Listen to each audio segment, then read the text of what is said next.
Lionel, bonsoir. Bonsoir. Lionel, tu es neurologue à l'hôpital Sainte-Justine. Qu'est-ce qui t'a poussé à t'investir et à fonder la fondation Charles Guindon? Alors, moi, je soigne beaucoup d'enfants atteints d'épilepsie. En fait, je fais uniquement ça. Et je trouvais que les enfants et leurs parents avaient besoin de soutien parce que l'épilepsie, c'est quelque chose de très tabou. Alors, 70% des gens qui sont affectés par l'épilepsie vivent normalement. Mais eux, en général, ils préfèrent ne pas le dire à cause de ces fameux tabous.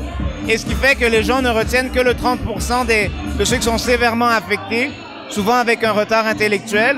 Et ça met une image négative sur ce que c'est que l'épilepsie. Et ça empêche la recherche et les soins de s'améliorer.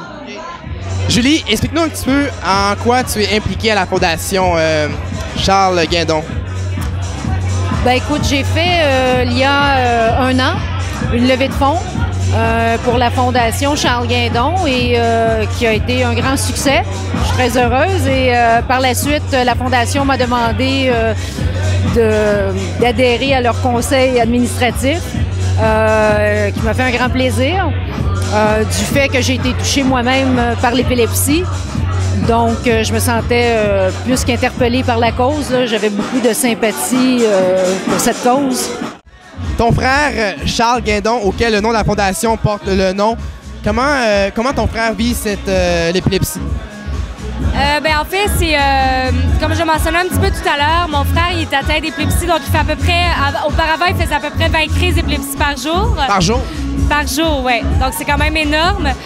Maintenant, grâce à la technologie d'aujourd'hui, il en fait 4 à 5 par jour. Donc c'est quand même un gros progrès. Donc je peux dire que là-dessus, en fait, les crises d'épilepsie sont un petit peu plus stables. Donc c'est vraiment le côté positif là-dedans. Puis ton frère est un des plus gros cas quand même au Québec d'épilepsie. Oui. Généralement, les crises sont entre autres d'un côté du cerveau. Parce qu'on si on divise selon les deux parties du cerveau, donc mon frère, c'est les deux. Habituellement, c'est juste une partie du cerveau, donc c'est vraiment dans les cas les plus lourds. Mais heureusement, justement, grâce à des soins, comme on procure aux enfants grâce à la Fondation, bien, on peut les aider un petit peu plus à faire en sorte qu'ils fassent moins de crises d'épilepsie.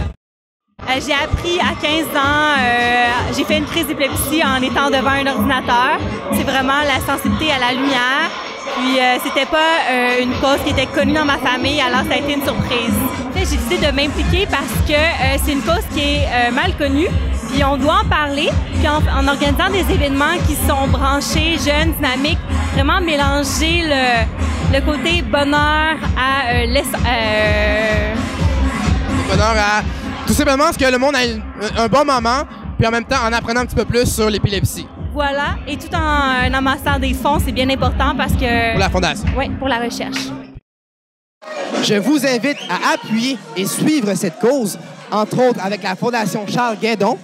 Et je vous invite aussi également à avoir un jugement différent la prochaine fois que vous allez rencontrer une personne épileptique. D'ici là, portez-vous bien.